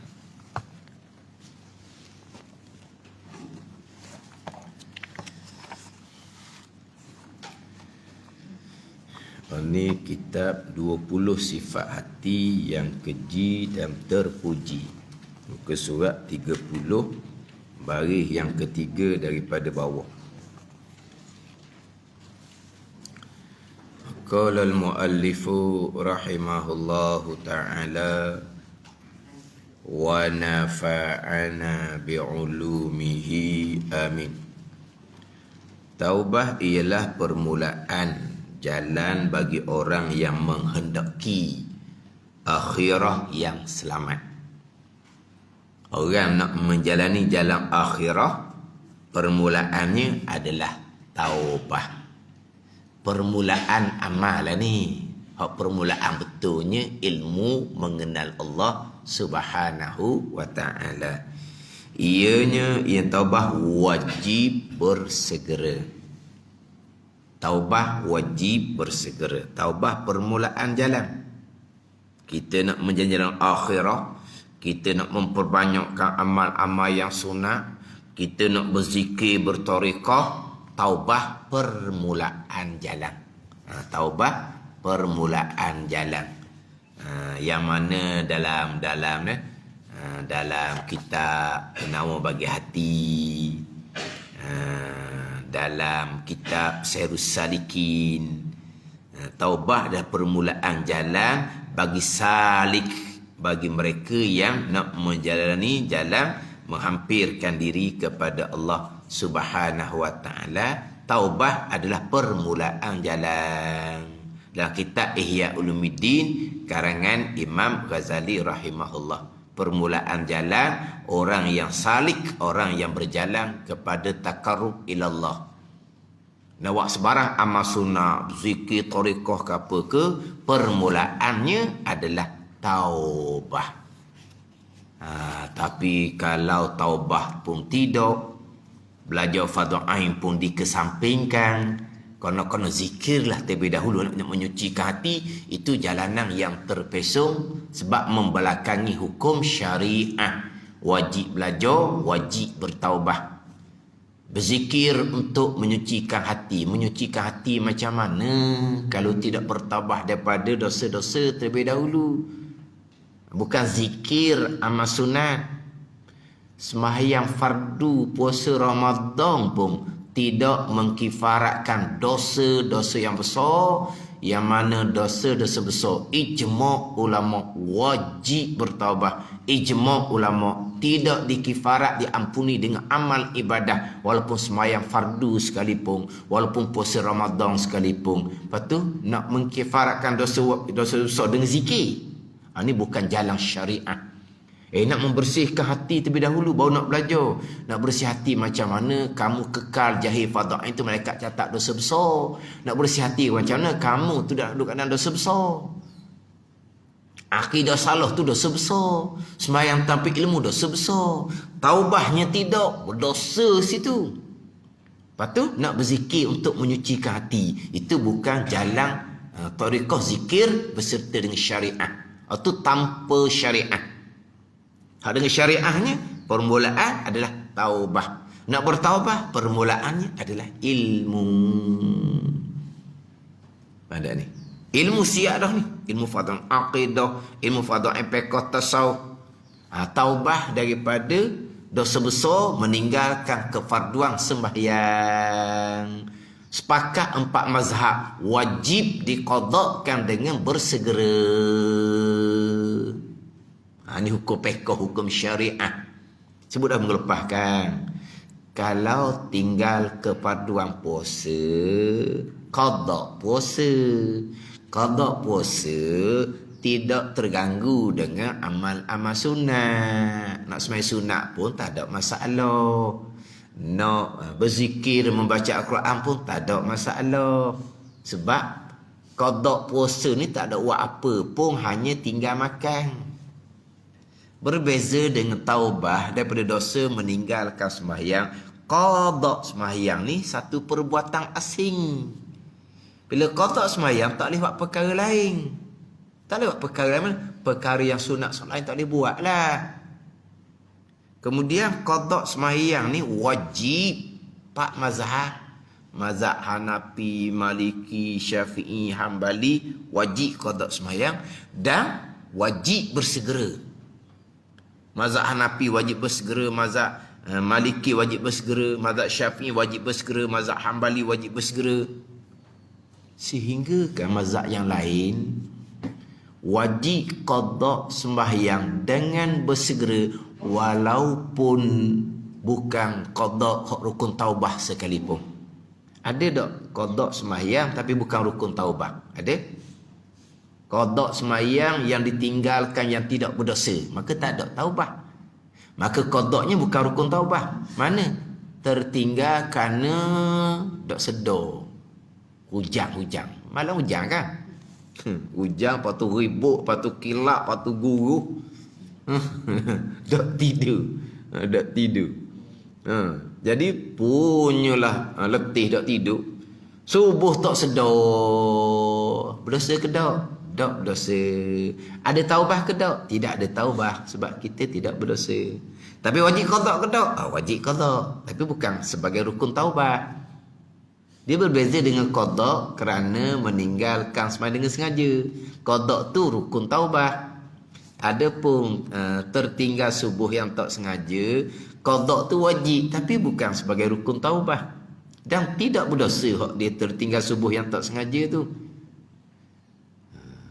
Mazhab Syafi'i sahaja. Subuh yang tertinggal tu qada wajib, bersegera jatuh hukum sunat.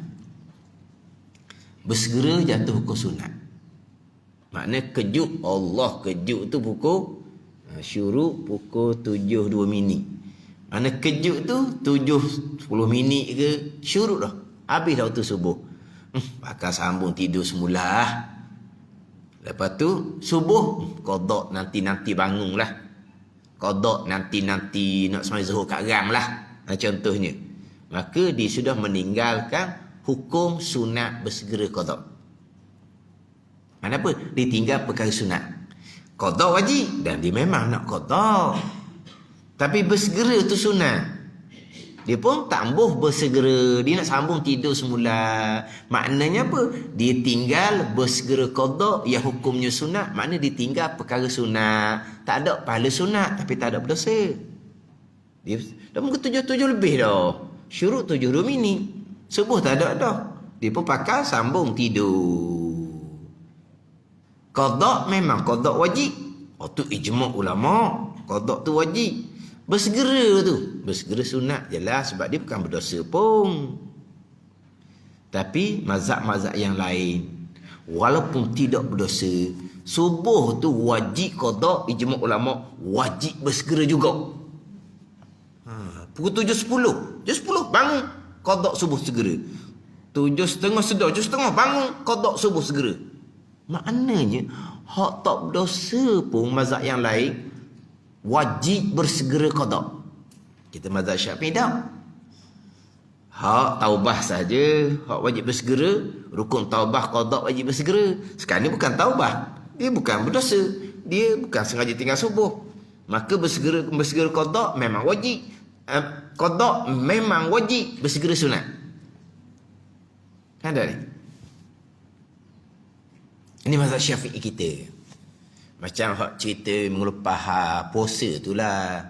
Orang yang tinggal puasa dengan sengaja, dia berdosa besar, dia wajib bertaubat dengan bersegera, maka qada puasa dia wajib bersegera dengan puasa hari-hari. Berbeza dengan perempuan haid dan nifas. Dia tinggal puasa kerana syarak perintah supaya tinggal puasa. Maka tinggal puasa dia bukan berdosa, dia qada bukan taubat. Tapi wajib tak qada puasa yang ditinggalkan kerana haid dan nifas? Wajib qada. Bersegera sunat. 2 Syawal tu qada nah. Nak tunggu Rejab Syaban. Dia sudah meninggalkan dia sudah meninggalkan hukum sunat bersegera qada. Maknanya tak boleh pahala sunat bersegera. Dia qada Rejab Syaban, tu wajib tetap dah wajib qada. Bersegera tu sunat. Kenapa sunat je bersegera? Dia bukan berdosa pun. Dia tinggal puasa kan haid dan nifas, bukan berdosa. Faham tak situ? Jadi mazhab Syafi'i ni tertinggal solat subuh ni tak berdosa. Maka bersegera qada pun hukumnya sunat. Tapi 3 mazhab yang lain dah. Qada wajib tetap ada ijma' ulama. Bersegera pun wajib. Sambung tidur semula berdosa. Sebab apa? Sebab kamu tidak segera qada. Nantilah saya bangun tengah hari nanti saya qada. Berdosa kamu. Hak kamu qada tu satu kewajipan, okeylah. Hak kamu tidak bersegera tu satu kewajipan bersegera. Kamu tidak segera, berdosa kamu. Itu 3 mazhab lain. Ada ni. Hak tak berdosa pun mereka wajib bersegera. Sekarang ni kita pergi kepada tinggal semayang hak dengan sengaja hak berdosa besar. 4 mazhab wajib bersegera. Qada tetap dah wajib bersegera. Apa makna bersegera? Ni kena buka kitab fiqh beradang lah. Kemudian kalau sebut betul benar hak bersegera ni patut riak lah. Pakai dak qada lah jawapan dia. Sungguh. Mula-mula saya mengajar dulu, Allah lah. Orang canggih dalam kelas. Mana ni? Orang cakap dalam kelas. Marah orang lain. Saya sebutlah pandangan yang muktamad. Wajib bersegera. 4 mazhab pun wajib bersegera. Bila wajib bersegera, kalau kita menangguhkan segera tu, hukumnya tinggal kewajipan. Bila tinggal kewajipan, hukumnya dosa. Melainkan tangguh bersegera kerana perkara-perkara wajib yang lain ataupun kerana perkara-perkara lain yang tak dapat tidak dalam kehidupan. Itu sahaja boleh ditangguhkan sementara kewajipan bersegera. Kewajipan qada tak bersoal dah. Kewajipan bersegera tu yang kita nak kena faham molek. Kewajipan qada tetap. Kewajipan qada tetap. Kewajipan bersegera tu, apa makna bersegera? Qada. Lepas tu apa? Lepas tu kita apa? Nak ni wasak dengan abang nak tak ada wasak dah. Tak ada. Telefon dak jawab apa semua. Telefon lah. Mak Haji apa ke mana? Mak Haji duduk dalam bilik dah. Lepas tu telefon dia. Telefon berluar dah. Lepas tu dia tak layan dah. Apa? Bayar hutang. Hutang apa? Hutang semayang. Lepas tu cakap sekejap. Bukan satu kewajipan cakap dengan kamu. Tak boleh lah. Mak Haji dah. Dia nak uzlah. Nak uzlah sebulan ke 2 bulan kita sudah cari dia. Bersegera tu. Bersegera lah. Lepas tu masuk. Masuk kewajipan Mak Haji ke? Dah. Sibuk dia. Bukan kewajipan Mak Haji. Kewajipan Ayah Haji lah. Ayah Haji lah masuk. Lepas tu kata kalau cerita hak ni kau memang canggih dia orang lah. Maknanya apa? Dia wajib bersegera. Tinggal bersegera hanya kerana nak menunaikan kewajipan yang lain. Kita ada kewajipan. Kita ada ibu bapa. Kita berkewajipan khidmat. Ibu bapa kita uzur. Itu kewajipan yang lain. Kita tinggal kewajipan bersegera untuk menunaikan kewajipan yang lain. Maka dibenarkan. Kita berkewajipan cari nafkah keluarga. Kita ketua keluarga. Jadi tinggal kewajipan bersegera tadi ni untuk menunaikan kewajipan cari nafkah. Dibenarkan tinggal perkara wajib, iaitu bersegera qada. Bersegera qada ni perkara wajib ni. Perkara wajib pun boleh tinggal. Sebab apa? Sebab nak menunaikan kewajipan yang lain, cari nafkah. Untuk perkara yang tak dapat tidur dalam kehidupan, kita kena makan, kena minum, kena qada hajah, kena tidur. Ni kehidupan. Maka dibenarkan tinggal kewajipan bersegera untuk makan, minum, qada hajah, tidur. Tidur ni tidur kehidupan. Bukan tidur nasang tadi tu. Bukan juga tidur bekok mata-mata. Bukan.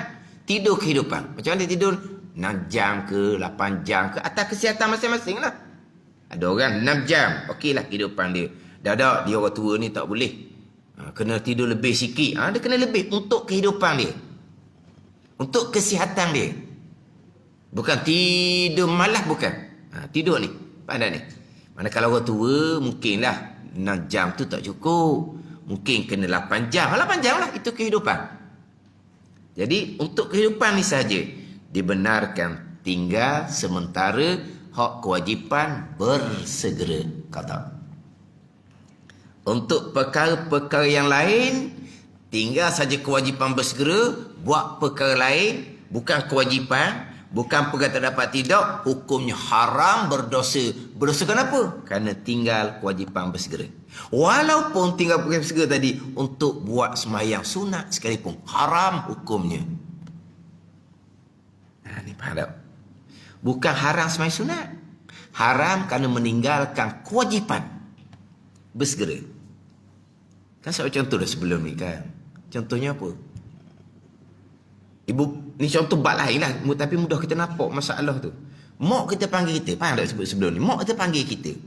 Apa hukum kita segera pada ibu kita? Wajib. Mak, kita nak sembahyang duha, mak. Marilah dulu, lepas tu sembahyanglah duha. Allah, mak ni. Kalau panggil tu kau semari selalu macam duduk di syurga ni. Orang nak main duha pun dia kacau. Tunggu mak Kita nak main duha dulu.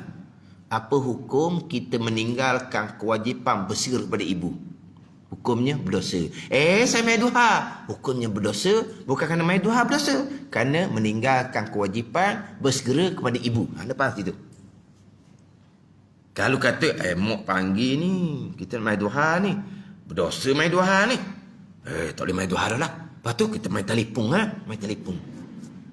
Dan kalau dia faham dosa main duha, bukan dosa main duha. Kalau faham dosa main duha, dia main telefon tak apa lah. Bukan dosa kerana main duha. Dosa kerana kewajipan segera pada ibu tidak ditunaikan. Dosa kerana tu. Apa? Makna bukan kata haram sembahyang sunat. Haram berdosa kerana meninggalkan kewajipan bersegera qada. Orang salah faham. Orang tengok dia orang main sunat belakang duduk sandar dinding. Kenapa kamu nak main sunat? Ada ustaz mengajar kalau qada tak habis haram sembahyang sunat. Jadi duduk sandar dinding halal. Itu dia panggil dia salah faham. Bukan haram sembahyang sunat, haram tinggal kewajipan bersegera qada. Dosa kerana tu. Dosa kerana tinggal kewajipan untuk melakukan perkara sunat. Haram di situ. Pada ni. Inilah pandangan yang muktamad dalam mazhab Syafi'i. Tapi nak ceritanya lah, memang kena canggih lah. Saya dalam satu kuliah tu saya sebutlah melainkan untuk kerja. Tu sebutlah untuk kerja. Tu sebut untuk kerja. Lepas tu dia canggih, ustaz lepas tu kita nak kerja. Pada sebut dah tadi untuk kerja, untuk cari nafkah, maka dibenarkan tinggal bersegera qada. Sebut dah bekerja. Lepas tu dia canggih, ustaz dah kita nak kerja. Orang apa haji ni tak reti. Semua sebut dah tadi kan. Untuk bekerja, nak cari nafkah, itu kewajipan atas kita. Mana kita tinggal kewajipan bersegera untuk kewajipan yang lain. Dibenarkan tinggal kewajipan bersegera tu. Dia tanya lagi, dah kita nak kerja. Faham nak faham kata. Marah orang lain. Faham tak ni? Memang patut riak lah. Iman ini pandangan muktamad. Mana pandangan tak dalam mazhab Syafi'i, qada wajib bersegera, qada wajib bersegera sunat. Gitu je. Bersegera sunat ni bolehlah kita rehat, nak main wasak keluarga ke bolehlah, pandangan tak kita nak main sunat. Nak main sunat. Apa beza dengan main qada? Sama je kan syarat rukun. Main qada lah, kenapa nak main sunat? Tapi atas pandangan ni kalau main sunat hukumnya makruh. Tu paling ringan. Tapi kenapa nak main sunat? Main qada lah, kita ada hutang wajib. Tapi mana boleh berehat, boleh main dengan anak cucu. Gitu je lah. Kalau pakai pandangan muktamad, tak ada anak, tak ada cucu. Tadi kan muaji mana? Tok mana? Tok duduk uzlah dalam bilik, bayar hutang lama, tinggal semayang. Kerana jahil. Jahil apa? Jahil hik nipah. Ni ada muaji seumpama ni. Jahil hik nipah. Sebab muaji ni tak tinggal semayang. Kalau kepada Zuhir kau, dia jahil hik nipah. Jadi banyak ditinggal semayang. Kena qada lah. Tak ada anak cucu, tak ada. Keluar-keluar bersinar muka muaji. Dah banyak semayang. Banyak semayang. Tak babik dengan ngopak ke apa, tak ada. Aman tamah. Tak ada. Mana? Buat apa tu? Bukan buat amal sunat. Qada, amal wajib. Tu hak Zuhir. Hati ni penuh dengan keinsafan. Penuh dengan tawaduk. Rendah dirinya. Penuh dengan kesyukuran. Sebab apa? Syukur sangat-sangatlah. Tuhan tak matikan dalam keadaan jahil bahawa banyak hutang semayang. Syukur kok dalam ni. Mana apa ni? Sepenuhnya dengan hak zahirnya kewajipan, hak batin pun kewajipan. Maksiat tak ada. Sebab apa? Uzlah buat ibadah wajib. Tu kata keluar daripada uzlah tu, berserilah muka mak haji. Cerita mak haji sudah ayah haji tak apalah. Ayah haji, cara ayah haji lah pulaknya. Tu kena kirim balik lah. Atau balik pada bab pekoh lah. Kena balik pada bab pekoh. Macam mana kita nak bertaubah, nak susun balik. Hak berkaitan dengan rukun taubah, tinggal ke fardhu semayang. Salah satu rukunnya adalah qada. Wallahu a'lam. Bismillahirrahmanirrahim. Alhamdulillahirabbil alamin, wassalatu wassalamu ala sayyidil mursalin wa ala alihi wa sahbihi ajma'in. Allahumma ftah alaina futuhal arifin. Allahumma allimna ilma akdamin wa fahimna famas sabiqin warzuqna ruqat talibin. Allahumma zidna ilman wa alhiqna bis salihin. Wa sallallahu ala sayyidina Muhammadin wa ala alihi wa sahbihi wa sallam. Walhamdulillahi rabbil alamin.